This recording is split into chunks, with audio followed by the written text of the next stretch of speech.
10 seconds remaining. 5 seconds remaining.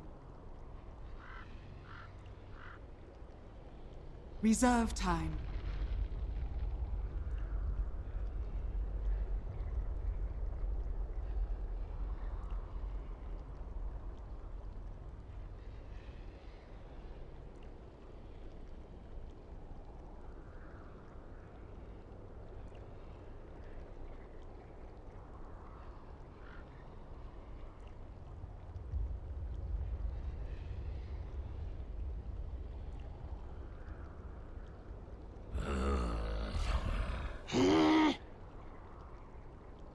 Dire team ban.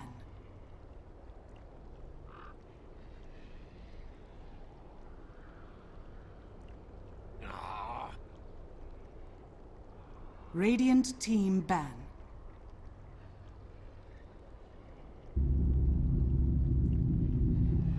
Dire team pick.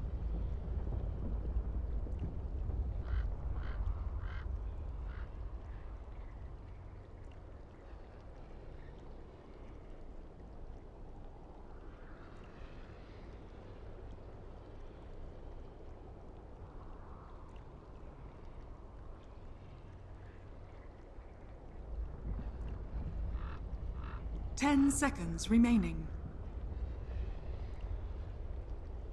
5 seconds remaining.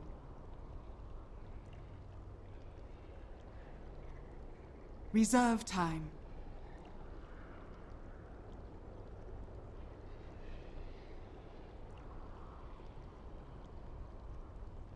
I speak for the trees. Radiant team pick.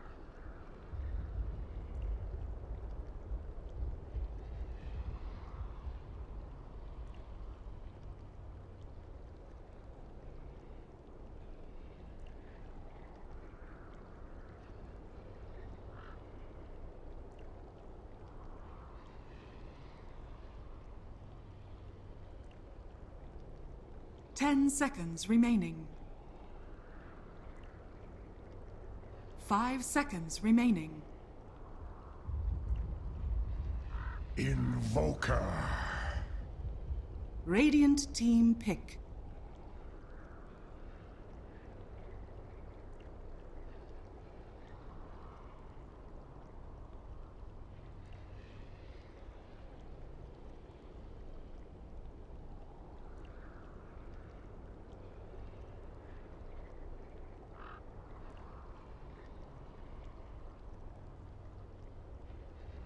Ten seconds remaining. 5 seconds remaining. Faceless Void. Dire team pick.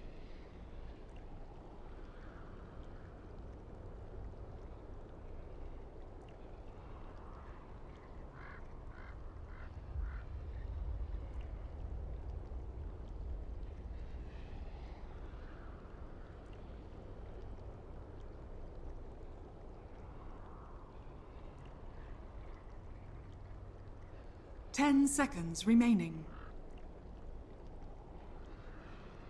5 seconds remaining. Reserve time. Alchemist. Dire team ban.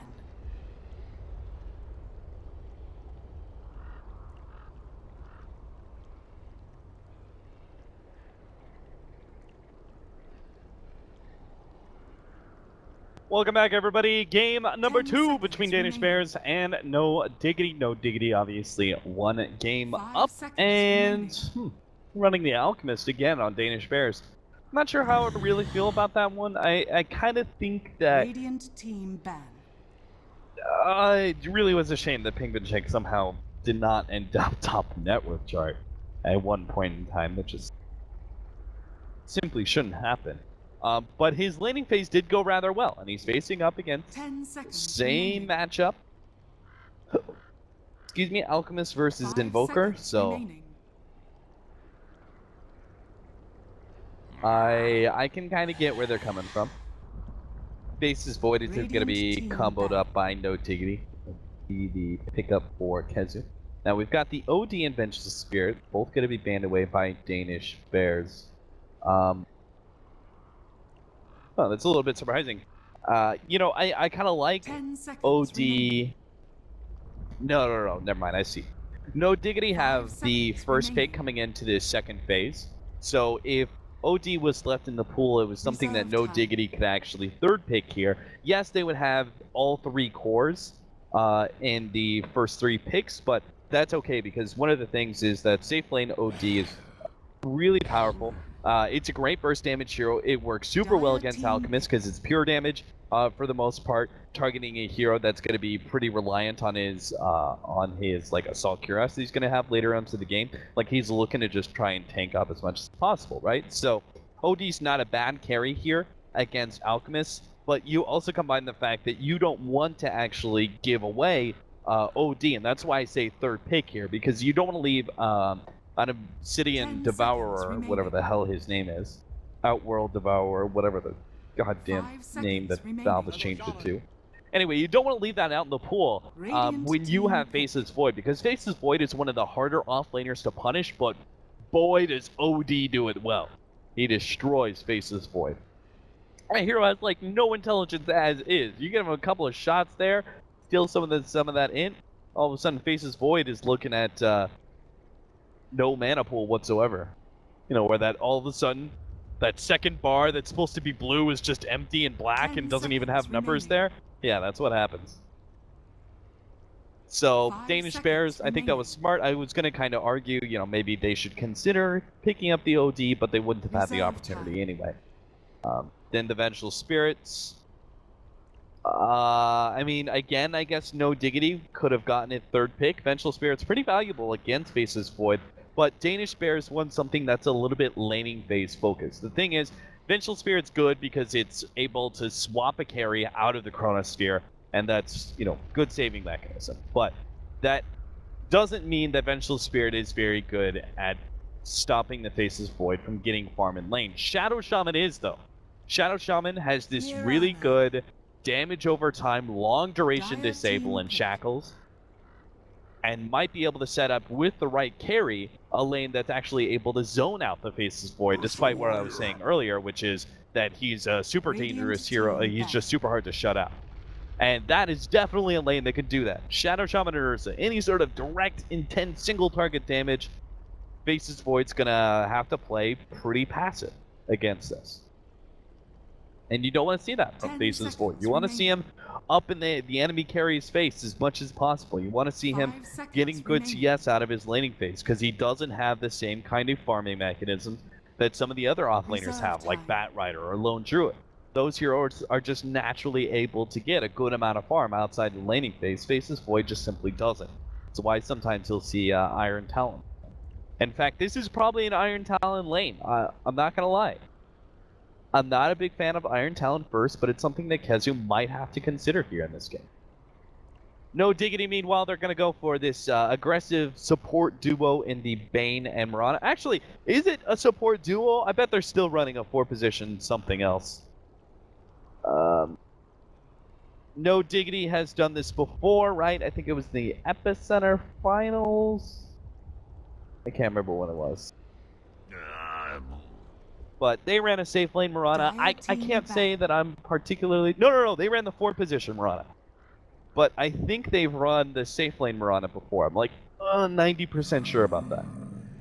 But they did run a Yapzor Radiant Mirana. team So this pick. could be a support duo, or this could be a safe lane farming Mirana that we've seen out of... I think Arrow was playing it? I can't really remember. I'm sure you guys will let me know in chat. But it could be either one. Not a big fan of safe lane Mirana. I really don't think it's I don't really think it's a thing. But with Faceless Void, it might be. You know, a good frontline hero that's able to create a nice 10 AoE seconds disable, so you remaining. run it just with this glass cannon kind of build, the Maelstrom or whatever, 5 is able to do a seconds lot of remaining. right-click damage. Or it could just be a support duo, which is sleep into the arrow. And it turns out that's what it's going to be. So they're going to go for a Weaver here. Nice slippery hero against the Ursa. I like that a lot. I love this Weaver pickup a lot more than anything else. First of all, it's going to go Desolator early on, so before the AC is picked up in the Alchemist, that hero is actually going to be in a little bit of danger of this physical damage. The Swarm is just quite powerful versus both of these melee cores. It's just one of those things that's able to munch on you, and Ursa might have to use his, at some point, use his overpower to actually get rid of the little bug attached to him. Reserve time. It's like a tick, man. It's gross. And this is also a self-sufficient core, and that's really important when you have a Bane-Mirana duo. And the reason for that is you want to be able to move around the map. I mean, this is like kind of a guaranteed kill. You know, you get to sleep, nothing's blocking your arrow, guaranteed kill every single time, right? So you want to be able to move around the map and abuse this combination as much as you can in the laning phase. So you need a self-sufficient carry. This means something that is able to stay in the lane by itself against a Furion and won't be pushed out by the Treant spam. Weaver fits, you know, Weaver checks that box. Weaver's able to get early Desolator, and we'll be able to blow up some of these, like the Shadow Shaman. He's going to be super scared a lot of times once Weaver gets the bit amount of damage. Danish Bears rounding up their lineup with the greedy 4 position. They're going to go for a Doom. Now, I like Doom against all 3 of these cores. Weaver, it's a little iffy because you're usually going to go Lincolns. Sometimes you'll see Weavers get greedy and try and go straight for some damage items, but this is definitely a game you want Lincolns against both Shadow Shaman as well as Doom. So Doom can be, the ultimate can be a little iffy against that, but if you can get something to proc it, proc that Lincolns, and be able to use Doom on the actual Weaver, great disabling ability, great against Faceless Void. If you get the opportunity to initiate, go ahead, drop the Doom on the Faceless Void, prevent the big Chronosphere from going down. And then obviously Invoker is going to be oftentimes target el numero uno when it comes to Doom as well. And the great part is that Doom has some pretty good abilities to proc Lincolns as well. You'll see Arrow's probably going to go, like he has to go for it in this game. Qualifier might even go for Lincolns himself. But there are some good abilities that Doom can pick up from the neutrals. For example, one of the best is probably the... it doesn't have great range, but the hard camps get the little satyr. The little satyr gives you purge. The great thing about the purge is that it's kind of expensive on mana. It's like 120 mana, but it has like a 3 or 4 second. I think it's 4-second cooldown. Might be 4 or 5. Anyway, the slow duration is practically as long as cooldown. But it's also an instant animation. It's just like jump in, blink, pop, throw that purge, throw down the Doom. So there are some ways to work around the Lincolns with Doom now, because it used to be with level death, you actually had a second ability that you could cast in order to proc the Lincolns first, and then you could go ahead and throw out the Doom. Problem with level death being replaced by Infernal Blade. Incredibly strong ability, in fact, much stronger, I would say, much stronger than level death. But there is one nasty con to it. That is, you are a hero that is wrecked even harder now by Lincolns. Batterian picked up our Penguin check. So he's going to have a waddling little pudgeling. Look at that guy go.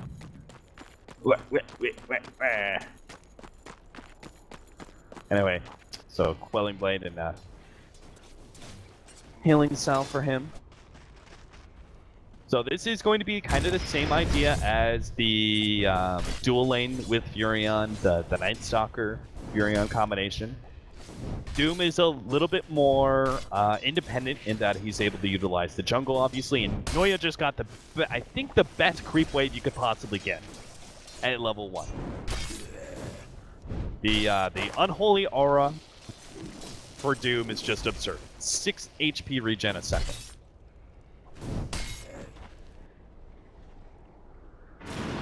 Yeah, so we're playing around in the jungle. We'll be able to get his level 2 purely off of it. This is why Mirana 4 position has kind of come back into vogue. Is because of the fact that the arrow now insta-kills creeps. So it allows you to be a pseudo jungler at the beginning of the game. Arrow's gonna come out. Not gonna hit anything though. Doom managed to get a pull off there. Actually has another Satyr creep. That's awesome. It's awesome for Noya. So he can go ahead and swallow another one of those big bad boys and still keep his experience flowing while keeping the Unholy Aura and Shockwave. Because the Shockwave's really good too. You don't necessarily have a great mana pool to use it too often in the beginning of the game, but it's still 160 line damage. It goes pretty damn far too.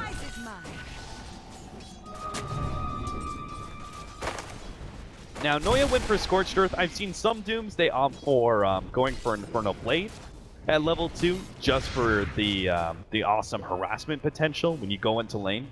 Noya probably figures he's not going to have too many opportunities to right-click Weaver or Bane, because they are range heroes. If you're facing up against a melee carry, say there was a Spectre safe lane farming for no Diggity, you just kind of run in there. Spectre's trying to get some CS, you Infernal Blade him, it does a lot of damage, and it's pretty cheap. It's 40 mana. But Noya probably figures that's not going to be real opportunity here. Noya is going to be popped here. The Sunstrike damage is going to be shared with Hess to Joe, but it doesn't matter. The arrow, good rotation from Yapzor. And he's been doing a damn fine job. I mean, he's level 3 now, thanks to that kill on the Doom. He's been just kind of arrowing creep camps all around, which is also hurting the Doom, funny enough. This is the cool thing about it. It's killing Doom's creeps. The normal creeps that he would look for to consume. I never really thought about it as sort of this weird pseudo Doom counter before, but kind of works. Unfortunately, you know, Doom already has the creep that he wants and isn't going to trade that for the world, not for a little while now. But how's Kezu doing in the top lane? We've watched the bottom lane a lot just because I expected a lot of action out of that. And we were absolutely right. That's where our first blood went down. But the top lane, Kezu had to go for early boots against Ryze. You can understand why. We talked about the danger of this combination. Heavy amount of disables, even level 2 shackles. And the best thing about this is, like, Shadow Shaman's, his shackles has been buffed up routinely to the point where it's actually really good damage too. It's level 2, shackles does 200 damage. That's huge for a level 2, you know, quote-unquote Duke. Yeah, sure, it's very much spread over time, but that makes it even stronger against Faceless Void. It means that Faceless Void can't just immediately time walk all the damage off. So he's got 3.5 seconds plus another 1.25, so 4.75 seconds to stun. For the Ursa just to beat on him. Era is going to be able to get away. Noya barely managed to dodge the arrow. Nice play by him, though. Synderen still has the Brain Sap. It looks like he may have to use it here. Noya still has a Shockwave. Synderen barely gets off the Brain Sap in time. It baits the Doom in a little bit deeper. And they do manage to get the kill. And Hesta Joe might even go down. Never mind. He's got the movement speed. He'll be okay. Sunstrike not going to land. Nor will the arrow. So Hesta Joe's all right. Oh, Hesta Joe, why? Just why? Why did he go? Did he expect Yapzor? I don't even know. I mean, props to Yapzor. I wasn't actually sure if that Starstorm range was going to reach, but it did. But why in the world did he do that? Well, whatever.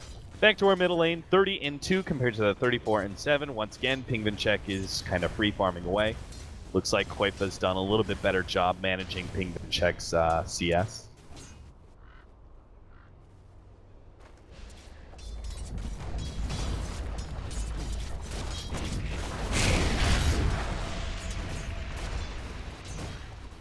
Look how much damage that did. Level 1.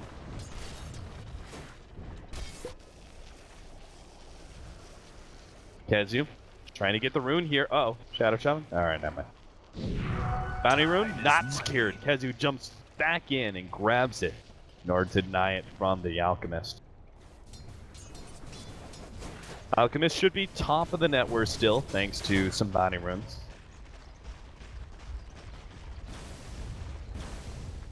should be alright. Yapzor's going to make his rotation up the top lane. You don't have level 6 on Kezu, so I'm surprised he's going for top and not mid, but the Bane is on his way, I guess. Throw out the arrow. Not going to land on Ace. He already makes his way backwards. Leaves Era alone at the bottom lane, but again, Era, self-sufficient carry, particularly once he has his time lapse, so he's good now. Rise is going to be caught here. There's not much he can really do. The arrow's not going to land, but eventually he will be hit by the sleep. He's going to be surrounded. Sunstrike, oh no, they actually stopped that a little bit too early, but still it's fine. They had the damage. Shadow Shaman's simply such a squishy creature. And that's the thing, Shadow Shaman may be excellent as a solo support to zone out the offlaner. He's got to be one of the best because of his heavy disabled, but he is no good, no bueno, when he just gets run at by heroes. One of the worst supports in that.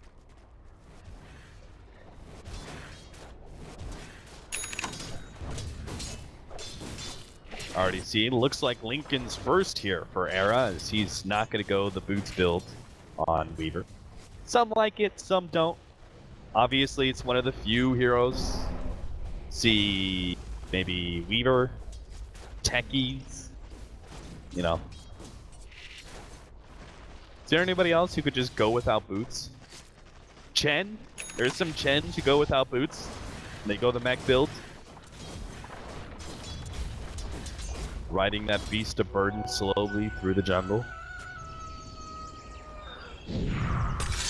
Trying to get in range for the arrow, doesn't get it.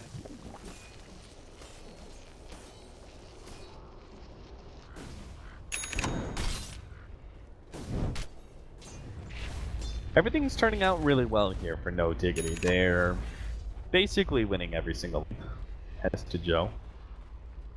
You just scared that rotations were going to come across. Kills the Arcane Rune with that.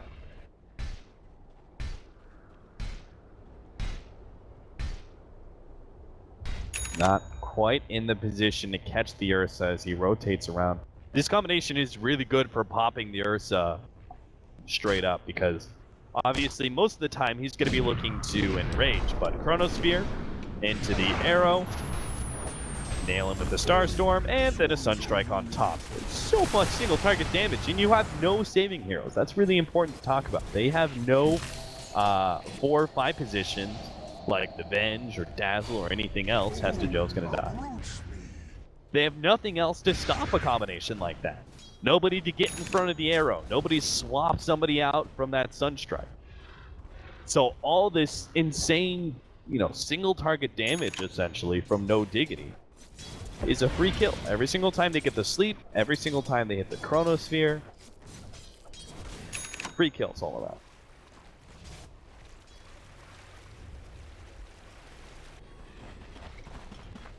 Now, one of the ways Danish Bears look to get back in this game is going to be Roshan. Unfortunately for them, Koipa knows all about this. This is why he's placed the Fort Spirit. But oftentimes, the right kind of lineups around the Ursa, it doesn't matter if the enemy team knows you're doing Roshan because you're able to do it fast enough anyway. Noya getting the Haste Rune at the right time, and you could see they couldn't even get inside the pit fast enough. Roshan is going to die. They're going to be able to pick up the Aegis, and now they're going to fight this one. Yapzor is going to be forced to leap himself away. Sleep. Oh, he does manage to get hit by the Sunstrike. Looks like Cinderin's going to be the target here as he's just slightly out of position. Will be run down by States. Ace pops his ultimate. Nuke kind of scaring him into the enrage. Wanted to make sure he doesn't lose his Aegis too early.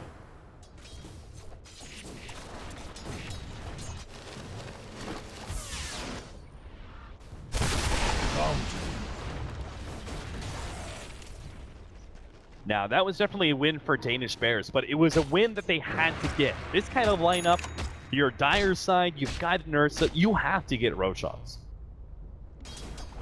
And that's just something to keep in mind in the future, that if No Diggity somehow managed to get Roshan number 2, Roshan number 3, it's going to disrupt Danish Bears' timing entirely.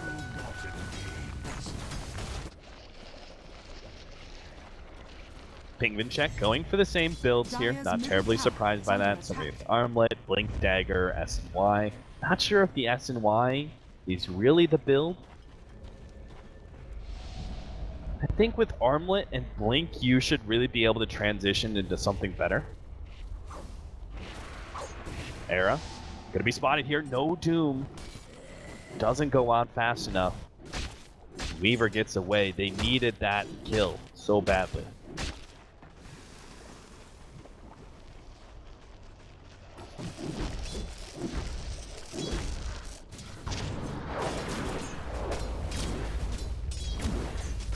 Quaipa is well on his way to whatever item he wants. I think Eul Scepter is probably the best bet here. Dire's middle tower is under It also likely means, oh, top lane. structures are fortified. I mean, the Weaver is just almost unnecessary damage.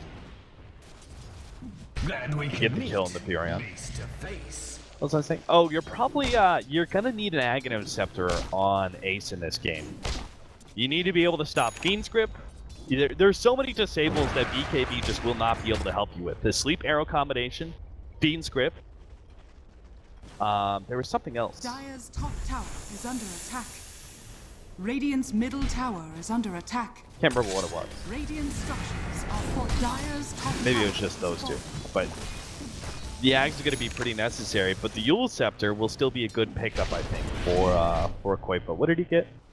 He got the Eul. Radiant's middle tower You gotta has find fallen. some way to kite the Alchemist and the Ursa. As many kiting items as possible. In fact, probably gonna say that Synderen, you know, as much as I love the Aether Lens on Bane, I love it as much as the next guy, but, you know, Force Stats are really good in these kind of games. I think Yapzor should get one as well. Out of my way! Force Staffs and Ghost Scepters, man. Those are the items. No, just struggling to find the right rotation to catch anybody with this Doom.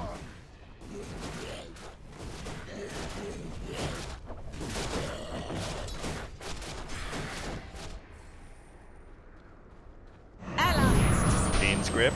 Okay, it's gonna be blown up here. That's gonna be his Aegis.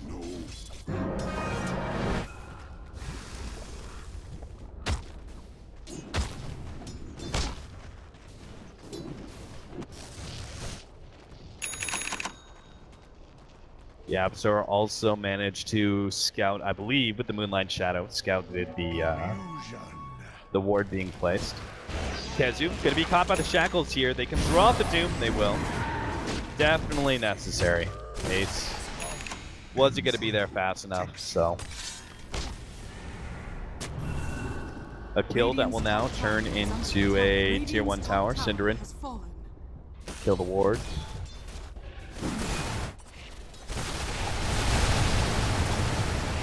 Eric did go back for the treads, but we'll still have Lincolns at a pretty reasonable time. Dire's middle tower is under attack. I also like his build of maxing out Swarm, only leaving Geminate attack at a Radiant reasonable level structures 2. are fortified. Radiant's top tower is under attack.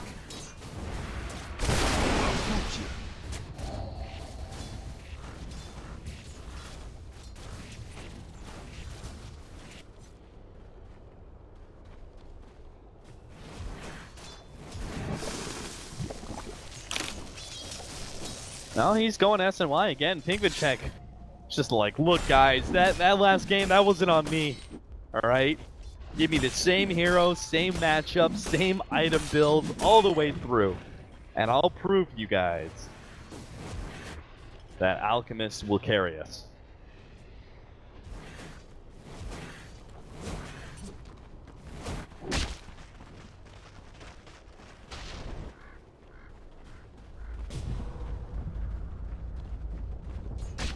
Danish Bears up slightly in both gold and experience, but not by a heavy amount. And a lot of this does come back down to the Alchemist. 1,000 gold ahead of the Invoker, Quaipa with his Hand of Midas.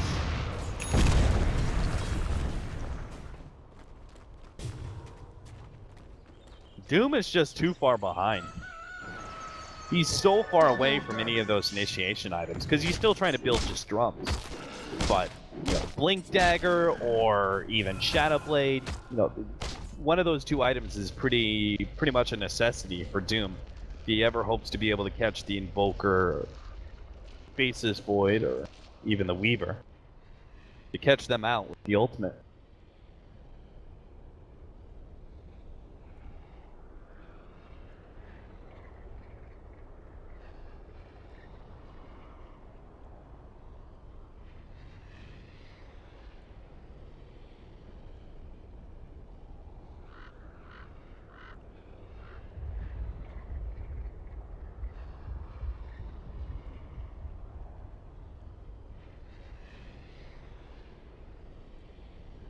Well, I hope you guys are all having a fantastic... I don't even know what today is. The calendar is not opening because Windows 10 sucks. Can we all agree on that? The Windows 10 is just buggy as all hell and sucks dick. Yeah, I think we can.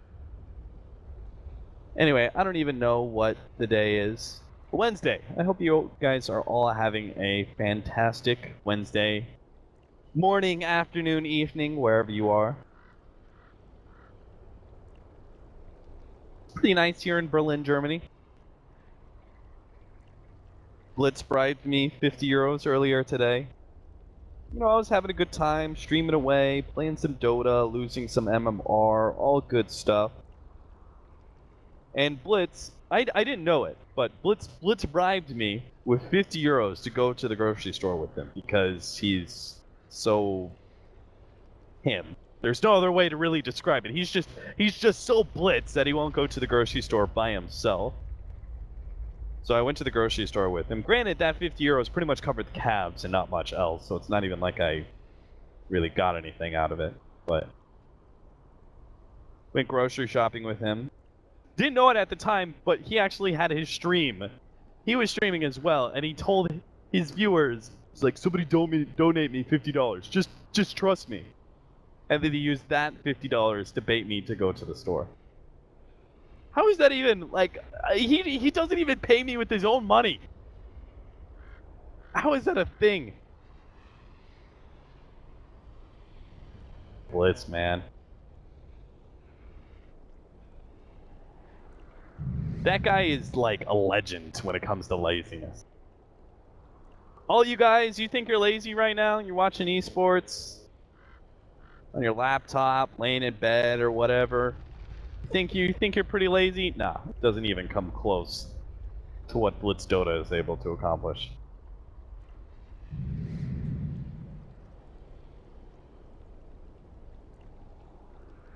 Damn. Look at these two. They've dropped their swords, they're ready to just brawl. They're ready to fight man to man, no weapons, just fists.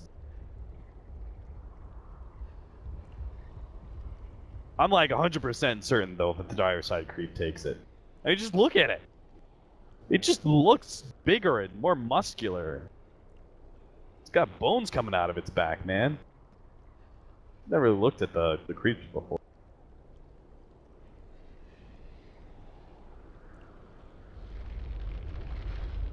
He's got a mask and everything. Meanwhile, this radiant creep, what's it got? Really poorly done eyes? That's all I'm seeing.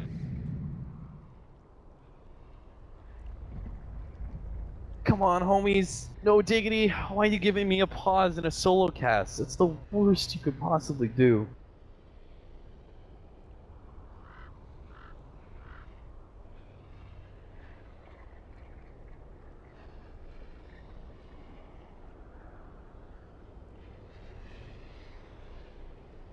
You know, I just wanna like sit here and talk about Dota and stuff, but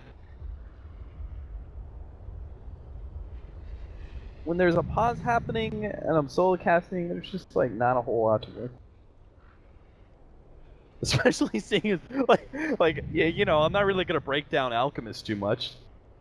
It's the exact same thing we saw last game. A little bit of deja vu. Anyway, Danish Bears, they probably need to execute a couple of I don't know. I feel like they're just letting. How many smokes there? One. One smoke in store, no smokes on their body. So that's pretty goddamn unfortunate. They kind of need to. They have to save that smoke for Roshan.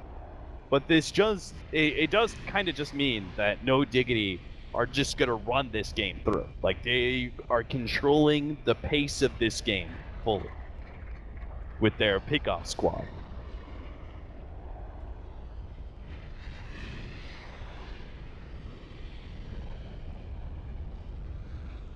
No €50, that's like $75. Somebody does not know the conversion rate very well. It's actually a little bit the opposite. Wait, no, never mind. You're right. I don't know what I'm kind of tired, guys. I was supposed to cast the American games, but Toby was sick today, so I did the European games instead, so our contract casters could do the US games. Getting a what? God damn it, Synderen!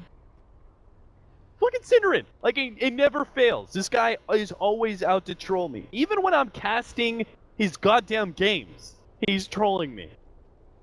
Getting a water. Come on.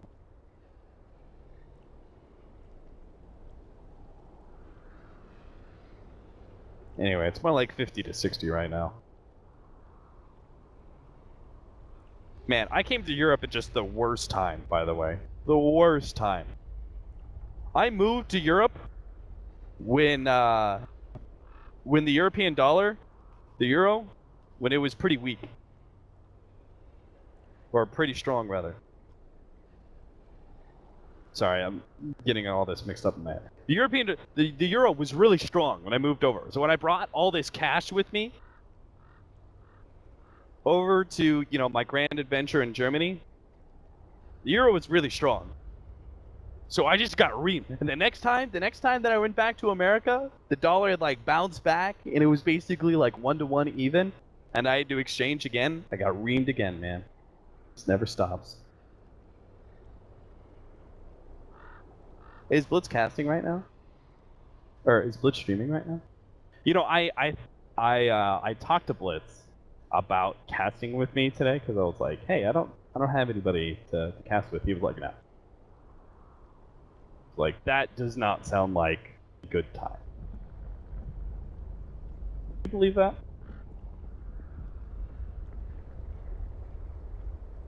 Dude forces me to go grocery shop with him. He won't even come in and cast with me. Disgusting. Hey, shout out to the ESL underscore Dota 2 channel. If you guys haven't seen that, ESL is essentially running some old tournaments. Oh look, you can listen to. Oh wait, it's a Star Fox advertisement. But if you haven't seen that, that's pretty cool. They've been doing it for a while in CS, and I was wondering when they were going to do it for Dota 2. But this channel, I think this channel just pretty much plays 24/7. I'm not really sure. But it just pretty much plays 24/7 and just playing like old tournaments. So you can hear right now, it's IG versus EG. Wait, is this the ESL One Frankfurt game?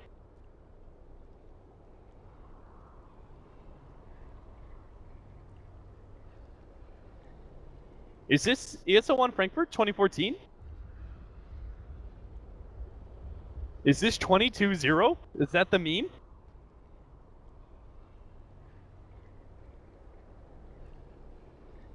$22-0. Listen, it's Synderen, even when I'm casting.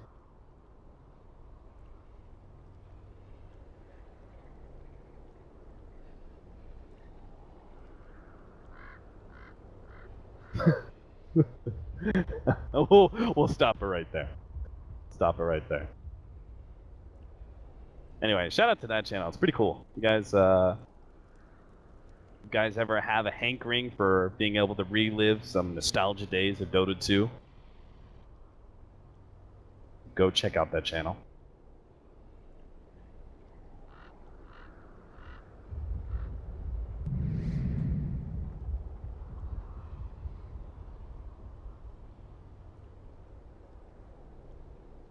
Yeah, I know. Not the European dollar. Whatever. You guys know what I mean. Come on now. Don't be picky like that. Are we good? We good?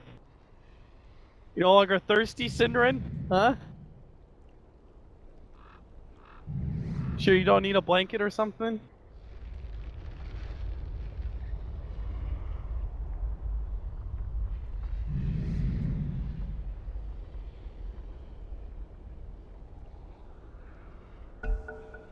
Alright.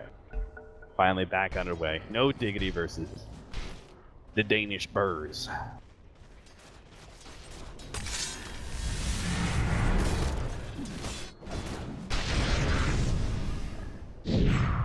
What Danish Bears, since they can't actually use smokes and try and play aggressively and go for pickoffs, what they need more than anything right now is really good map awareness and good wards. And unfortunately, that is not there for Pingvincheck to be able to see the rotation coming out to gank him here at this bottom lane. And he should end up dying. Even though his ultimate was still going on, he got a little bit of regen, but it eventually wears itself thin, and Pingvincheck will end up going down. They've just got to be able to dance around these ganks of no Diggity. I almost called them Dignitas.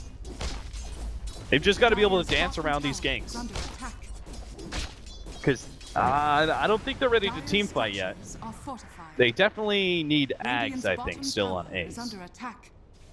Dire's bottom tower is under attack. Dire's bottom tower has fallen.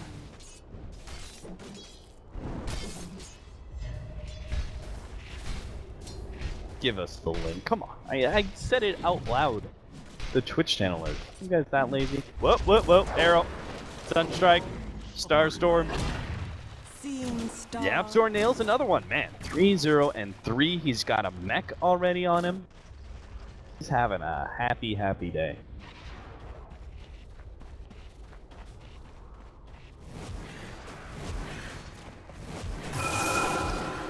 (9-2), 18 minutes. If you guys have lost track of where we're at in this game, you can see Danish Bears, they had a slight lead. It's pretty much the Alchemist lead, and now when the net worth graphs are even or even to the favor of No Diggity, it means No Diggity is definitely far ahead. You can see from the kill score that No Diggity's like single target kill squad lineup, as I kind of like to call it, is has been able to find a lot of pickoffs. That was an unsuccessful gank. You're seeing a lot of these. Noya does not have a spell to go through and break that linkage, so Era can play pretty aggressively, even more so than he used to.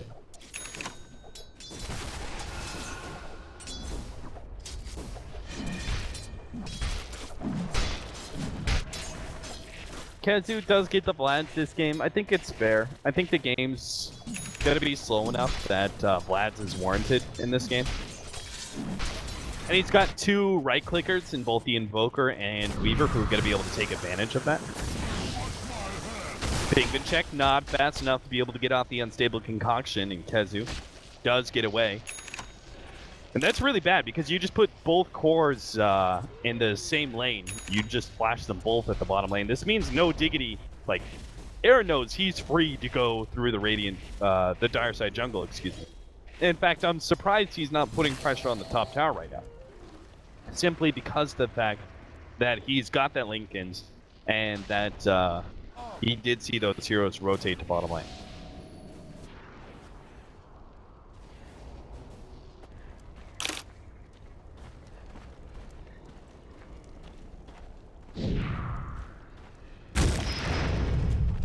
Alright, a fresh creep for Noya, but still not giving himself a spell to break that Linkins. Obviously, many times the Wolf Commander is a very welcome sight for Dooms. Not so much in this case. We're gonna have a pretty classic trade-off here. No Diggity. They know about this. They know the tier 2 are. They know that Roshan is being taken right now by Danish Bears, and they're fine with it. They are gonna look. Now, normally the trade-off is pretty standard in Dota 2, harkening back for like a really long time now, that you'll trade, because of the dire side advantage, it's Radiant, you'll trade like a top lane push and taking a tower in exchange for the enemy team doing Roshan, if you simply can't contest that. But No Diggity were actually in a good enough position that they're going to get a decent amount of damage on the tier 2 and mid. as well as taking the tier 2 top lane, and Era's just going to keep pushing it all the way into the tier 3.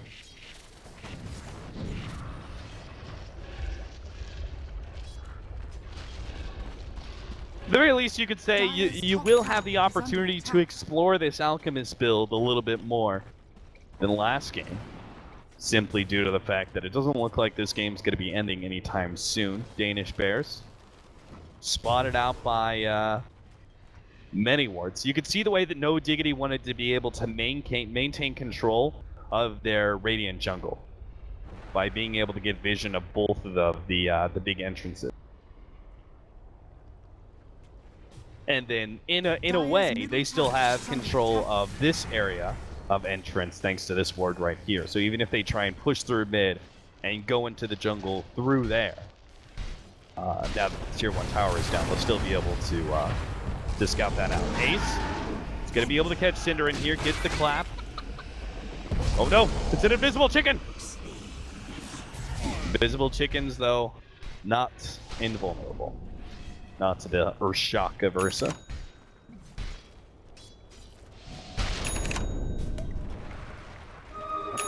Going for the unstable concoction again. Attempting the stun, but vision always on point. Danish Bears really got to get a gem, I think. It's getting to a point where they are being run a little ragged when they're looking for kills, and they also never get the opportunity to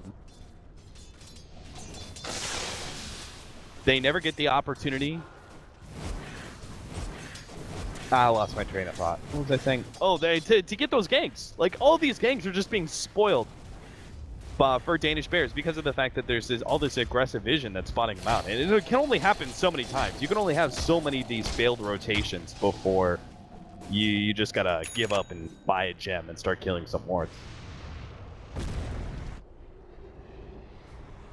Finally, Doom does get that Blink Dagger. Talked about how important it was for the pickup. But no Diggity. Across the board are all getting a good amount of items except Synderen. Actually, he's still got to eat the lens, that's not bad.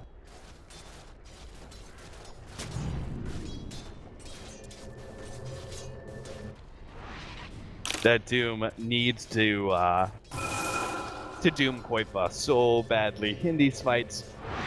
Because we're getting to the levels now that he's got Aghanim Scepter, he's level 16 as well. You're getting the value control levels now in Quas and Wex, now that Exort is maxed out. So what's so dangerous about this is you're running 2 melee cores and a melee 4 position against an Invoker who's really farmed, an Invoker who's going to be able to style on you with ice walls and deafening blasts and tornado EMPs and all this shenanigans that Invoker does. And unless they get the initiation, they won't have a good way to stop him. Haste!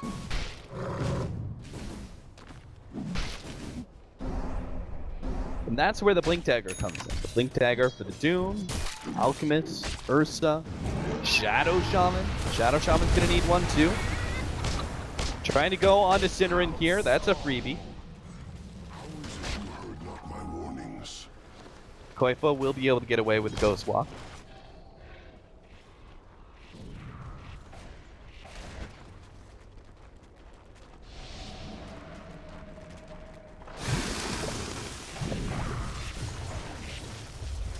Run at him. Yeah.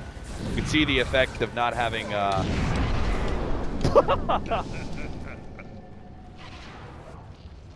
Whoops. Ace. Oh man, he's gonna have that bug on him. He won't be able to blink. Oh, this is just so bad. Weaver's gonna be able to get the Nature's Prophet. They're still gonna be able to get away with the Moonlight Shadow. This is why Weaver is so good. It's so good at being able to stop Blink Daggers. Ace, Popsy and Rage, but they're just gonna dance around him a little bit until they have the opportunity to finish him off, take away that Aegis. Now they're gonna surround him for life number 2. Hop away into the arrow. Ace gonna be blown up. The second life is gone already. Dire's middle tower is under attack. And Danish Bears, I think Danish Bears is just done for. I don't think they have anything else they can really do. I mean, that was supposed to be the engagement for them, and it just turned really awkward. Starts with the Alchemist being gone on by that Desolator. Still doesn't have the AC, so he's only at 10 armor total, while that Desolator is chewing through 7 of it, so he's left with very, very little armor. The physical damage practically doing its full amount. He doesn't have a BKB, so he can't deal with the Invoker, who is able to do things like Cold Snap, Tornado, EMP, Meatball, whatever. Whatever combination that Koifa can dream of, he can do. Jump in, Kazu gets the time dilation, just causing some havoc. Noya will be immediately blown up thanks in part to the Fiend's Grip. Pink Vinchek already makes his initiation. They try and go on Kazu there with control of the Shadow Shaman, but doesn't have the opportunity to do much there. Ace will get a one-off there on the Mirana, but that looks to be it. Actually, I take that back. Cinderin, he'll also go down. Now you're But they still got the range racks on no Diggity. They didn't have Chronosphere in that fight, and they're about to get Agonized with Kazu as well. So the next time he throws out a no-hero Chronosphere, it won't be as big of a deal.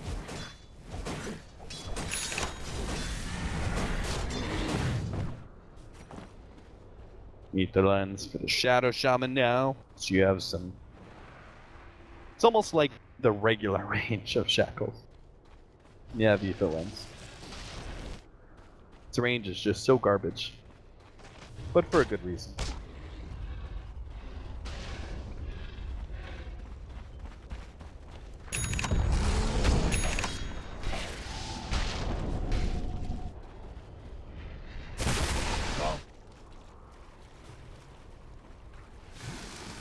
Koifa doing his thing, running around. Looks like, I think this should be Lincoln's next. I guess it could be Scythe, but I'm pretty sure the only way they lose team fights is if Invoker gets chronoed and Shadow Shaman is able to get his full control on either Kazu or the Weaver. Chronosphere on Hester Joe with the Sunstrike. This should be a pretty easy kill. Yapzor manages to just barely snipe it out with the arrow.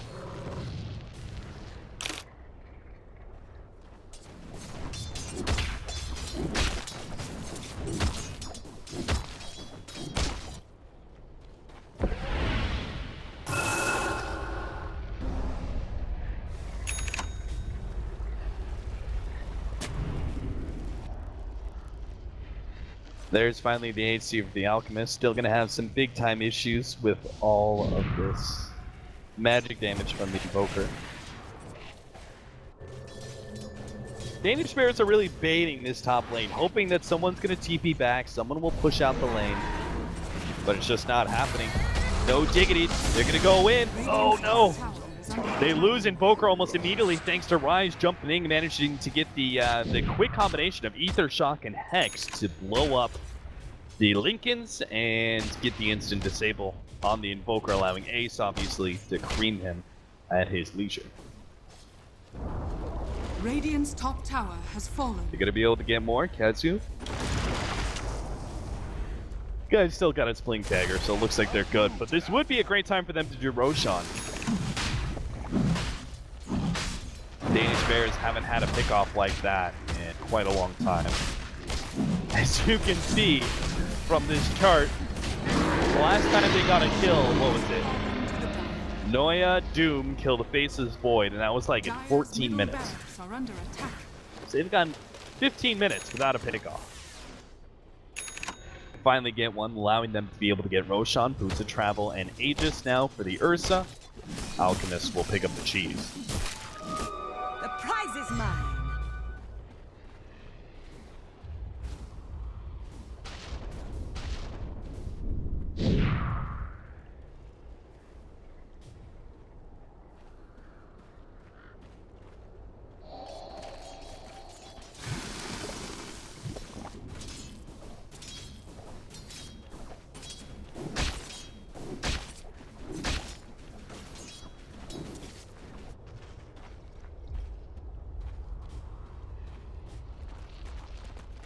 No Diggity. I think their end game comes... Qualifier? No, I guess he lost a little gold. Danish Bears, you might need to get out of here, Cinderin. Oh no, he got bashed! Oh, classic Cinderin. Now Kenzu's actually going to be doomed up. He's going to go down without being able to get off a Chronosphere. This means the rest of them know Diggity. This fight is completely lost. They just need to abandon this fight as fast as they can and cut their losses. Rise almost ends up going down to the Forge Spirits. Koifa being chased down by Pingvinchek, but they do not have the Doom with the Gem able to blink forward because of that nasty swarm every single time. Danish Bear, one pickoff turns into Roshan, another pickoff might just turn into an uphill push now. So there's still another 30 seconds on the clock for both Yapzor as well as the Void.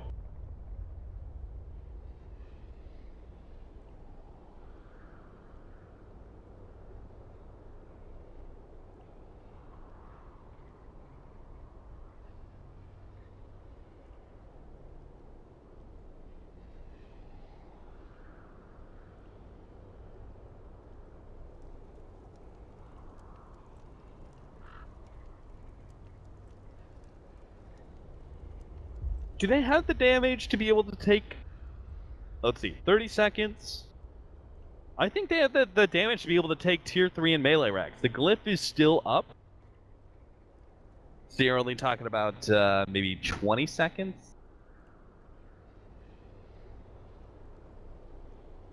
I don't know. If Koifa TP's back and he hits like the ice wall before they go uphill, and then hits them with the tornado, EMP, cold snaps a couple, deafening blasts them. There's so many obnoxious things that Invoker can do. Man, I remember not so long ago, you know, what was it, 2 patches ago or something? I was like, yeah, I kind of miss Invoker. He was such a fun hero to watch. Fuck me, dude. Screw that guy. Screw past me who said that, because, what a frustrating hero Invoker is now. Let's give him Ghost Walk. It's better than Clinks' Skeleton Walk. Let's go give him Cold Snap. It's better than Enigma's Malefice. Let's give him Ice Wall. What an absurd ability as a whole.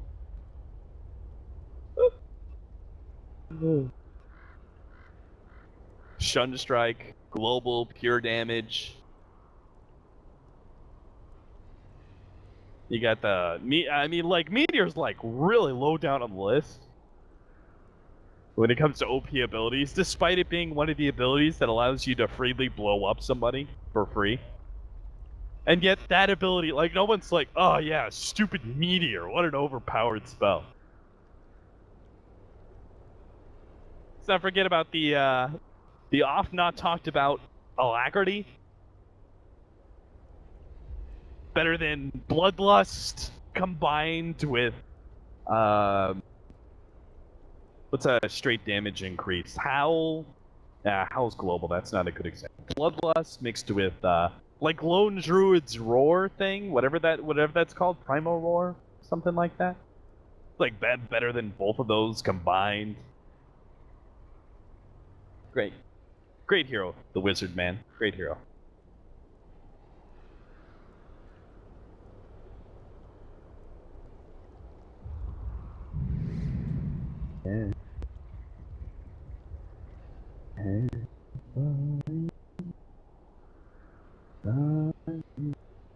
How much pause time do they left? I mean, I haven't encountered a game in a really long time where pauses have been an issue. Kind of getting there.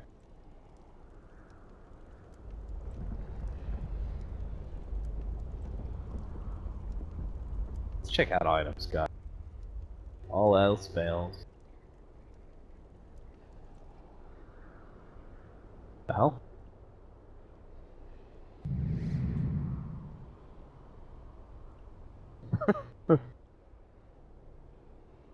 Weaver fell down and got stuck. Somebody needs to give Weaver a helping hand. Alright, my admin's all over it. Not even sure why he said. Got super reliable admin.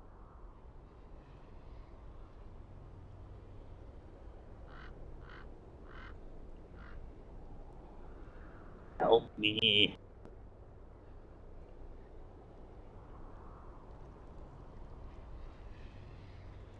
Oh yeah, shout out to Yapsor, by the way.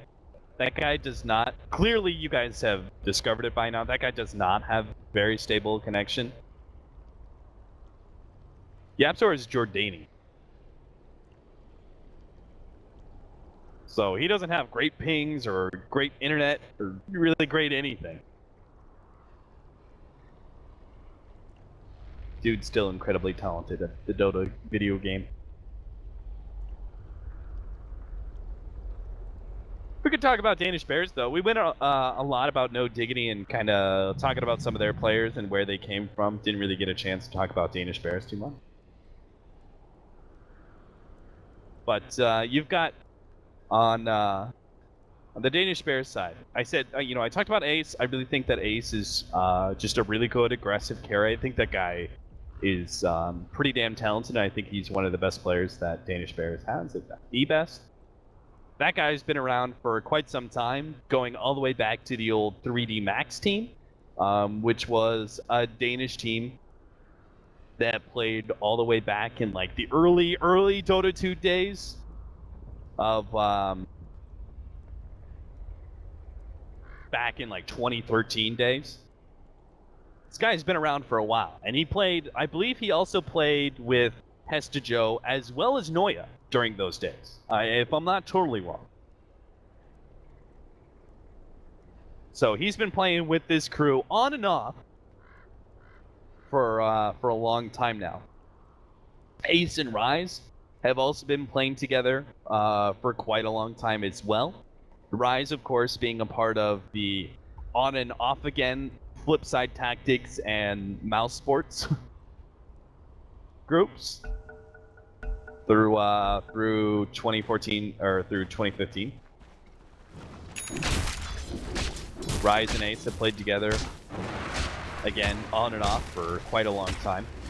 And then it's just kind of Pingvincheck, who's kind of like the newer member of this squad, who I would say this is his best team to date. His most well-known team. He used to play for like some older names, like Spin to Win. You remember that team? They're kind of like tier 3 at the time. This is definitely his best team to date.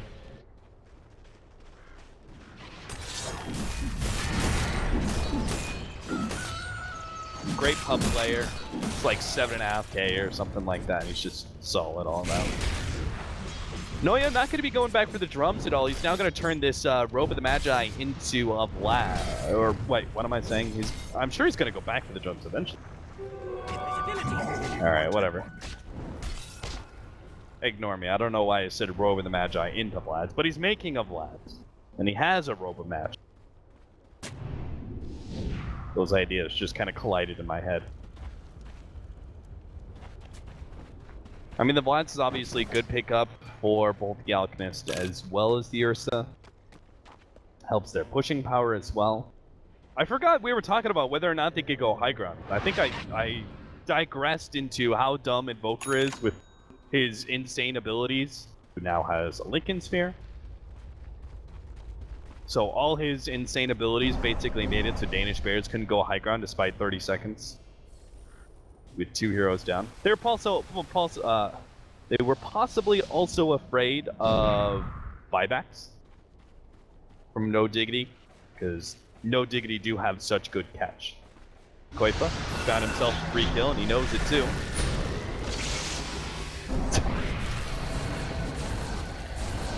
Radiant's top tower is under attack. Like a snail in a pool of molasses. Koipa's just able to toy with his prey. Like a spider, the ice wall is his web. He's got a support in it, and he just kind of like wastes his time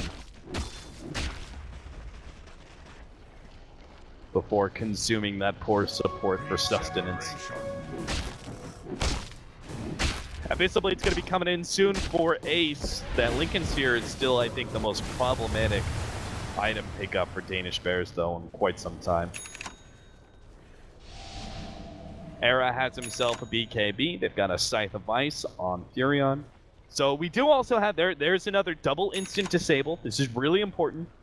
They've got something, again, to be able to break these Lincolns and still be able to get a hard disable on either the Weaver or the Invoker.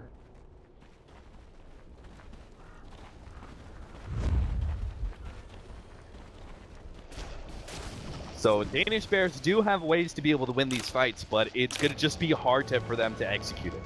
They just lost their Aegis as well. Gold and sweet. So not the most ideal scenario, especially since the Ursa just bought out. They're looking for a pick-off inside the Radiant jungle, but of course we know swear to God. No Diggity, not Dignitas, no Diggity, who are doing something similar in the dire side jungle.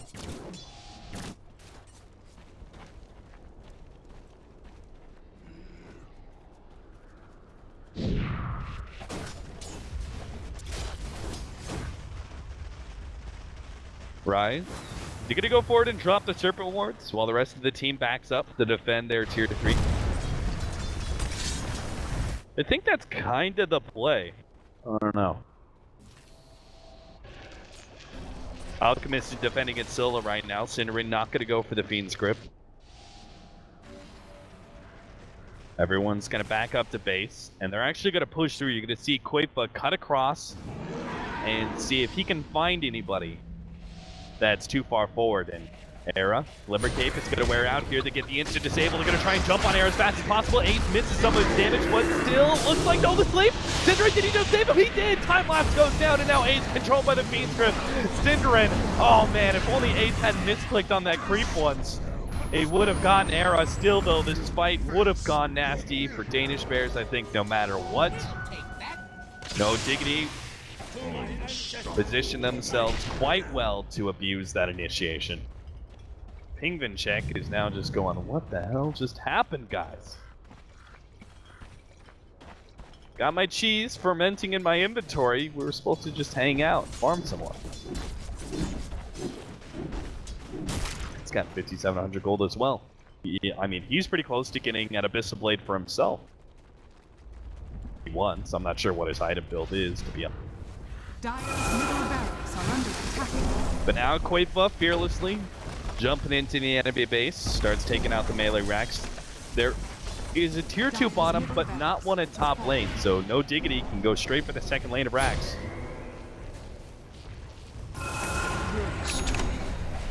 It looks like they should be able to take it before Danish Bears are ready to go. Arrow coming out, almost nailing Penguin Check.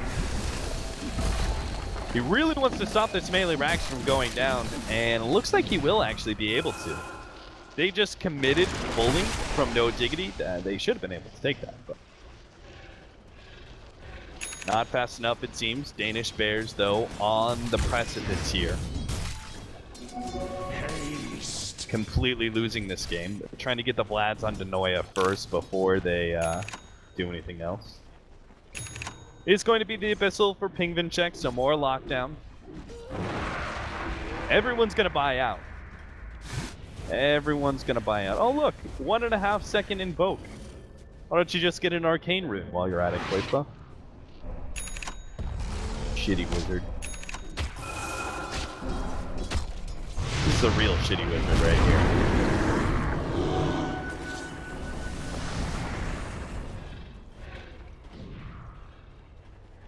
You think, you know, you see Quaifa, you see him a little bit out of position when he goes for a kill. You try and cut him off? No. It's too fast for you, man. Too fast. Cruising along at a smooth 522.